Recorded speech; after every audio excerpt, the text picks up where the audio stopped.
para hindi na ako siguro makasali, tinanggal nila ako sa Justice Committee. Ang sabi ko sa kanila, yun ang akala nyo. Subok-subukan ninyo na i-impeach ang Vice President. I will suggest to her that she should engage me as her defense counsel.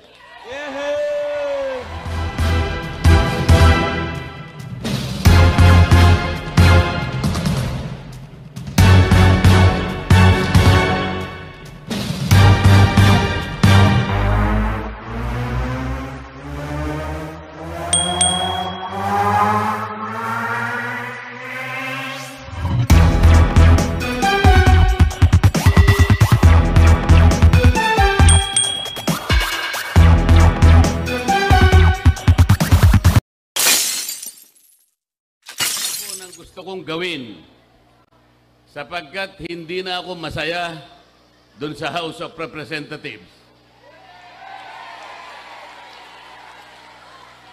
Pagka nilalaban natin ang katwiran, pag sinasabihan natin sila kung ano yung tuntunin, kung ano yung dapat gawin para hindi nag-aaway-away, baligtad po yung nangyayari. Pag ako na nagsasalita, guguluhin nila ako, pagtutulong-tulungan nila ako, pati nga po yung hopya na kinakain ko, kukunin pa nila. Ganun po yung mga taong yun. Nung isang araw po, nagsalita ako sa grupo ng mga hilot, yung mga kumadrona. Mga ganito rin karami po, mas marami pa dito. Sabi ko sa kanila, magsusumbong din po ako sa inyo. Kasi napagalaman ko pagka ang isang bata ay napanganak dito sa mundo at ang nagpaluwal ay kumadrona o yung hilot, yung bata na yon matalino pala. Alam niyo kung bakit? Tingnan po ninyo yung mga kasama ko sa Quadcom. Napanganak lahat sila sa ospital. Kaya ako napanganak ako, hilot po, dahil mahirap lang ang buhay ko.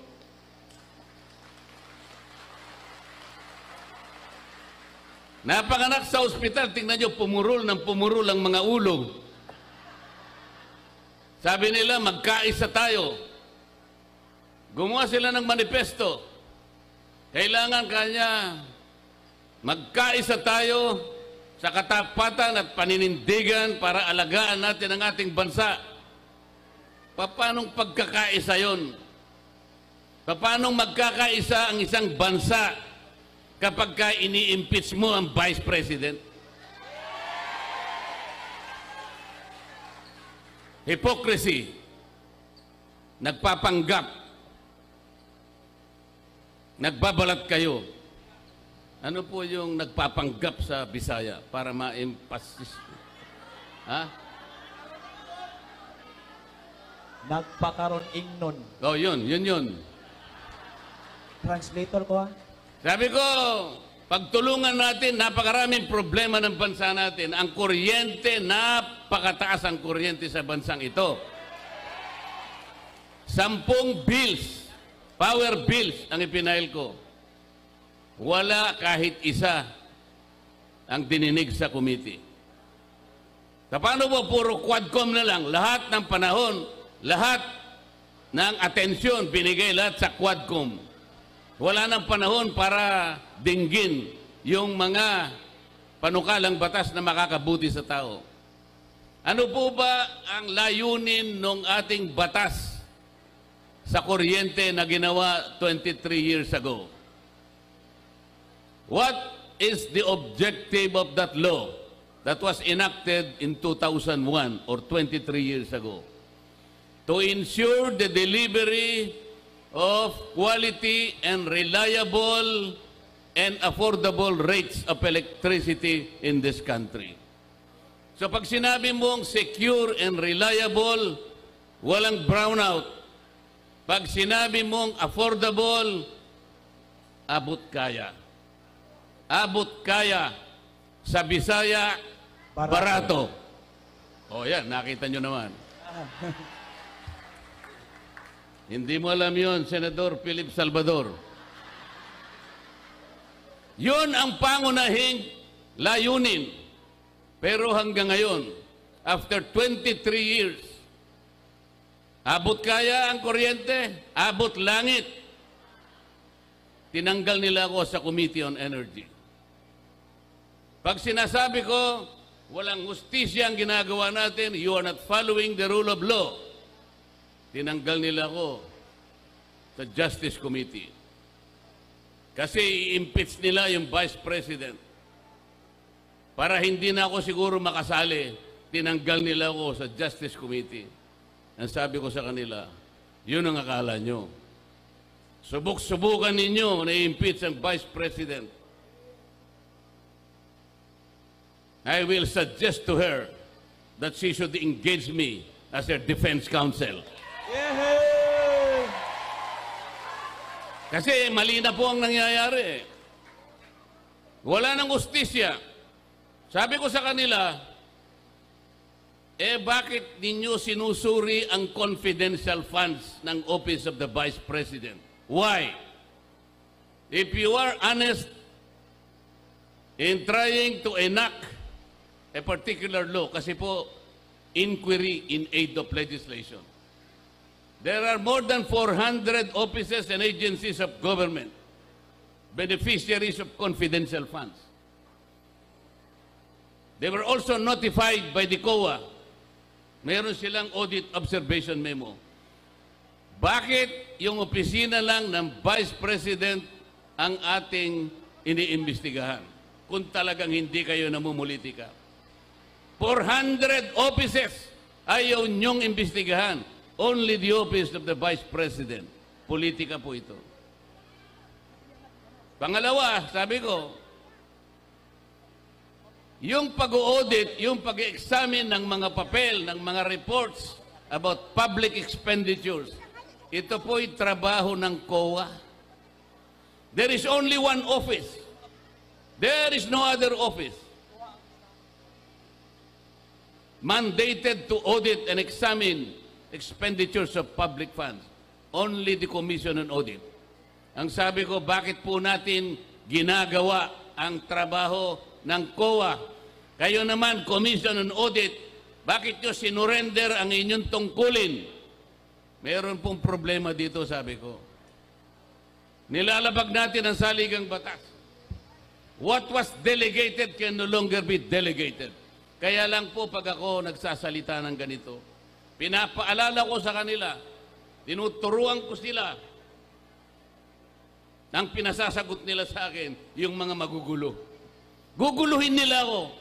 Hindi sila makikipagdebate. Ang gagawin nila, manggugulo lang. Pagkatapos, papatayin nila yung aking mic. Papatayin nila. Ganito po ang nangyayari sa ating bansa. Sa ngayon po, nakakaawa ang kalagayan ng ating bansa. Napakamahal po ng kuryente, napakamahal ng presyo ng bilihin, napakamahal pa rin ng tubig. Ganyan po. Walang tumitingin dyan. Ang gusto lamang nilang gawin, mag-hearing ng mag-hearing sa Quadcom. Ang Quadcom, wala silang ibang subject matter, kundi i-prosecute ang dating Pangulo ng Republika ng Pilipinas. Nakakahiya po ang kanilang ginagawa. Kaya sabi ng mga kasama ko, total magulo na kayo dyan, lumipat ka na lang sa Senado. Pumunta ka sa Barangay Taloma proper. Magpatulong kayong dalawa ni Philip Salvador. Para sa ganon, magkaroon ng kalidad ang Philippine Senate. Tingnan po nyo ang Senado ngayon. Tingnan nyo ang Senado ngayon. Kumbaga sa niluto, hindi mo malaman kung anong klaseng luto. Kilala nyo naman kung pabalik-balik na lang sila dyan. Kayo rin naman kasi yung may kasalanan eh. Paulit-ulit, pabalik-balik. Pagkatapos ganito pa rin ang kalagayan ng ating bansa. Mahirap pa rin ang ating bansa. Merong isang matanda na nagsalita. Isa siyang scientist. Insanity, sabi niya. Sa Tagalog, kabaliwan. Ano po yung insanity sa Bisaya? Buwang. Kabuwangan. Insanity is doing something over and over and over again, but expecting different results. Boto na kayo ng boto sa kanila. Ganun pa rin. Hindi tayo makakakuha ng resultang mabuti para sa ating bansa. Bakit hindi natin testingin si Philip Salvador? Isama nyo kami doon. Kahit hindi mo malaman kung anong klaseng niluto ang Philippine Senate. Sabi nila sa akin, paano, isasama mo ako dyan. Hindi pala magkakapareho yung sahog, hindi magkakasama yung sangkap. Hindi natin alam kung anong lasa niyan. Tapos ilalagay mo pa ako dyan, isasama mo pa ako dyan. Hindi po, ganito po ang gagawin natin. Dahil nga hindi natin maintindihan kung anong klaseng luto na yung Philippine Senate, kayo po ay ilalagay natin dyan para po magsilbi kayong magic sarap. Baka po sa lasa, magkaroon man lang ng lasa yung luto na yan, baka magkaroon tayo ng pag-asa. Tingnan po ninyo yung corruption dito sa bansang ito. Yung corruption, nalulunod na tayo sa corruption. Magkano ang ginagasta ng ating bansa araw-araw? Magkano? How much does this country spend every day? Do you have an idea? 15.8 billion pesos every day. Magkano naman ang ating kinikita araw-araw? 11.7 billion pesos. So gumagasta tayo ng mas marami kaysa sa kinikita natin. Anong deficit? 4.1 billion pesos. Yan po ang inuutang natin araw-araw. 4.1 billion pesos. Or about 270 million pesos every hour. Bagsak. Magkano na po yung ating utang? 16 trillion pesos. 16 trillion pesos. Bigay ng akap. Akap dito, akap doon. Puro akap. Hindi po yan ang gawain ng House of Representatives. Hindi po yun ang aming gawain. Wala po kaming gawain na kami ang magbigay ng kung ano-ano. Tingnan po nyo yung ginawa nila. Tingnan nyo yung politika. Ang budget po na pinresent ni Inday Sara, 2 billion pesos. Ano ang ginawa nila? Tinanggal po nila, sabi nila, hindi, gawin na lang nating 700 million. Kasi yung ibang budget mo rito, ginagawa na rin ng DSWD. Yung iba, ginagawa na rin ng DOH. Yung iba, ginagawa na rin ng CHED. So, para walang duplication, tanggalin na natin yan. 700 na lang ang budget mo, Madam Vice President. Pero tingnan mo, sila nang namimigay sa binibigay ng DSWD. Akap dito, akap doon, puro akap, puro akap. Kunin po ninyo yung pera, hindi kanila yon, pera ng gobyerno. Walang mangyayari po pagka ganito ang gagawin natin. Pag nagbigay ka lang puro ayuda, puro subsidy, hindi po lalakas ang ating ekonomiya. Ang mangyayari po niyan, pagkakuha ng pera, pupunta po sa mall, wala na. Wala na. Walang production na katapat. Hindi aandar ang manufacturing. Hindi aandar.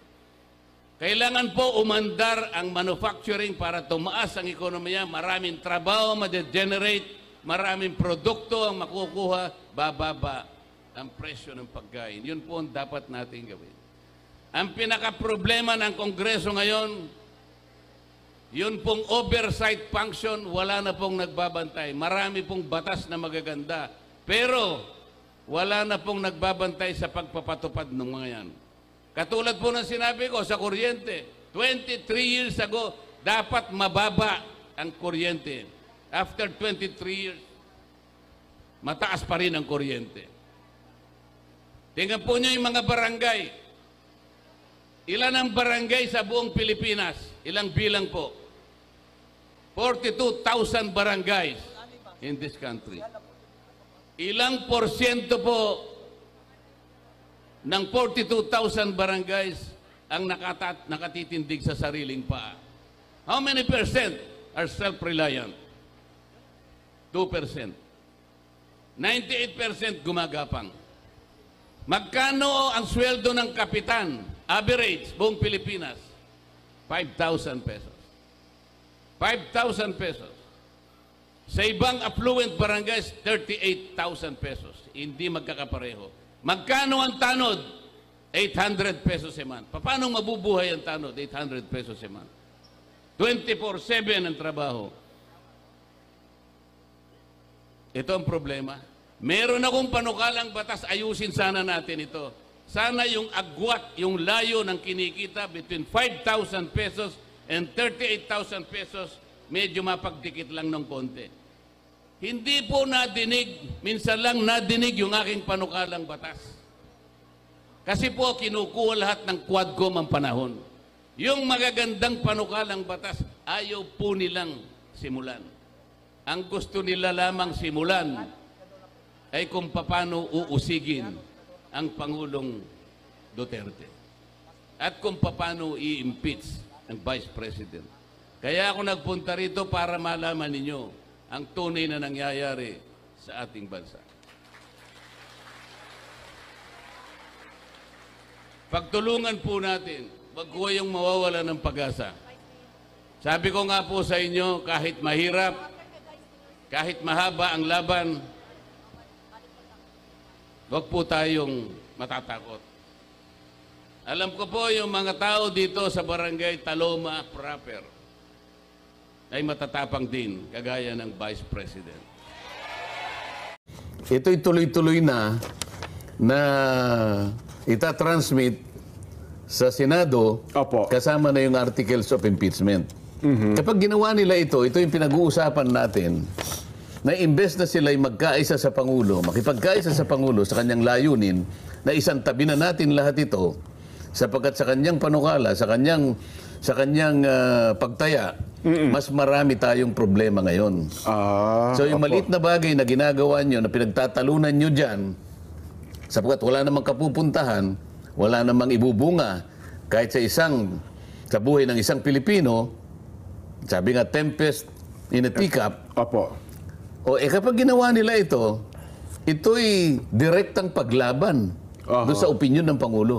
So sa makatwid, dito pa lang, sa pinabanggit mo, kung totoo yan, yan ang kinatatakutan ko. Na itong ginawang manifesto na ito, ay kunwari lang. Ganun po? Ano yung kunwari sa English? Ito, hypocrisy.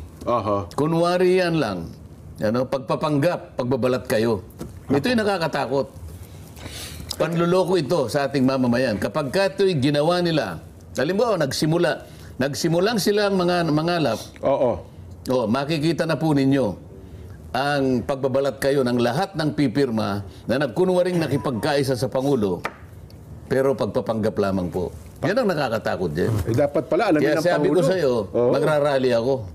Ganun po? Siguro kung may pipirma. Kasi ang nag-initiate... Yun lang pagtatangka ng pagpipirma. Magtatangka ba yun kung walang basbas? Makabayan Black Kong Hindi talaga sumusunod sa presidente ito. Ginagamit lang ng mga yan, kunwari lang yan. Kunwari lang ba ito? Yung bang gumagamit ba sa kanila? Yung bang gumawa ng manifestong ito, ay tatanong ko sa inyo, sumama ba yung Makabayan Black?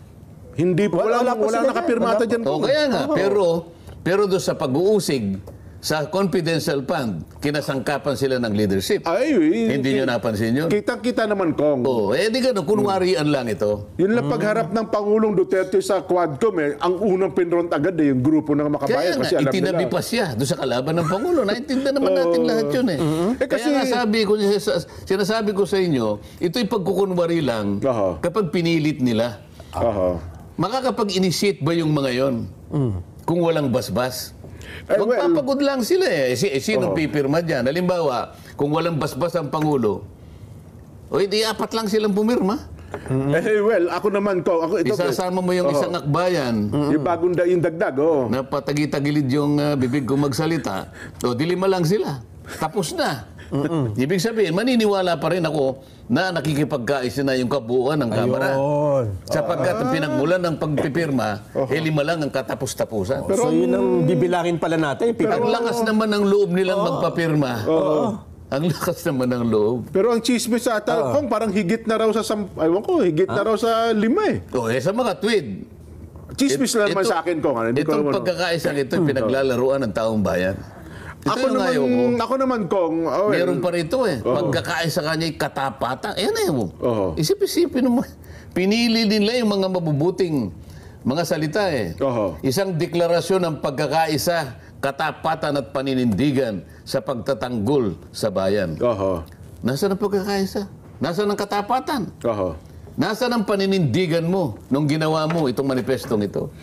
Ako naman, ko, sabi ko nga, bawalang galang sa mga nagsusulong ng impeachment. Mukhang iba at ang pagkakaintindi nila sa salitang pagkakaisa at pagkakatapatan. Kasi may sariling ano yan eh. May sariling ideolohiya, Kong eh. Yan ang malungkot dyan eh. Kaya Di ba? tinatanong ko sa inyo kung kasama sila dito sa manifesto. Kung hindi pala, bakit sila yung pinaka-aktibong puwersa nung ginigisa nila ang dating Pangulo at nung ginigisa nila yung kanyang anak na nagkataong pangalawang Pangulo ng ating bansa? Doon sa mga Bakit nakalagda. sila yung bida doon? Sa mga nakalagda. Sila pang Kong, wala nakapagpapakulong at sasayaw-sayaw pa sila nakapagpakulong sila. eh. Ay, Sasabihin nyo sa akin, nasaan ang katapatan? Nasaan ang katapatan? Hindi ba pagkukunwari lahat? Itong mga miyembro ng Makabayan Black, tatanungin ko kayong dalawa. Meron na bang programa ang ginawa ng ating bansa mula pa nung panahon ni Emilio Aguinaldo? Hanggang ngayon, sa Panguluhan ni BBM. Opo. Buong panahon, Emilio Aguinaldo, sino may sumunod sa kanya? Sino sunod? Sa kasaysayan na Nelson? Serious Menya yata. Manuel Luis Quezon. Sino pa? Elpidio Quirino, bahala na. Magmula doon hanggang ngayon, meron na bang ginawa ang mga Pangulo ng Republika ng Pilipinas Na para sa kanila, tama. na meron silang approval? Kahit siguro panahon ng revolusyon Maniwala ko, wala kasi na... Wala nang ginawa ang ating bansa na ikinasiya nila. Lahat ay kinamumuhian nila. Parang sila ipinaglilihi pa lang sila, namumuhi na sila sa gobyerno. Kaya nga Maniwala ka sa akin. nung nakaraang araw, di ba Nelson, ang ating punto dyan sa bagay na yan, may mga pagkakataon, minsan nakikipag-tactical alliance sa kanila ang gobyerno sa simula, pero sa kalagitnaan talaga humihiwala yan eh. Pangulong Duterte, Pangulong Noynoy, at ngayon, ayun ang nakakatakot kapag nagkaroon kayo ng pakikipagkasundo sa grupong ito.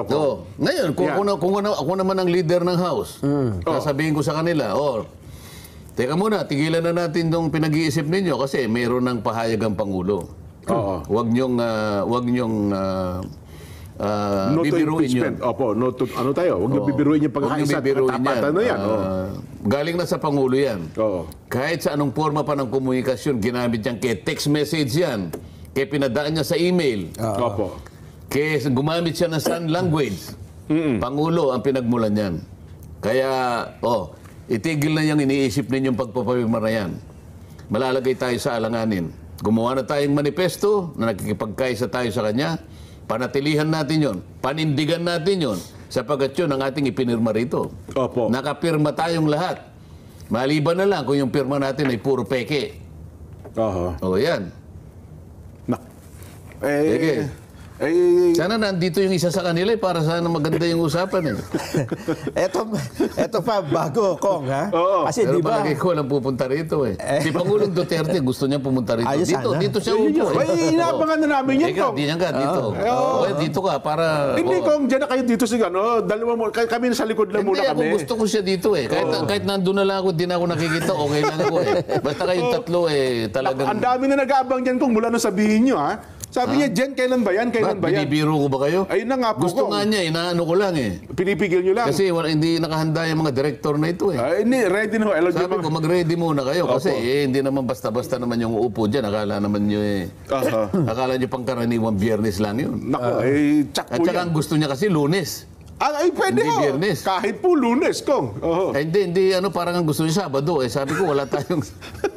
Mali pa Sabado Pwede ba Linggo. tayong mag-programa Mali Sabado Sabado? Linggo, Kong. Wala tayo dun eh. Oo Wala nga. tayo dun. no? Hindi tayo- Baka sakali naman pwede nating pagbigyan eh. record natin, Kong. Pwede naman. Hindi, ayaw niya ng record. Gusto niya live, ano?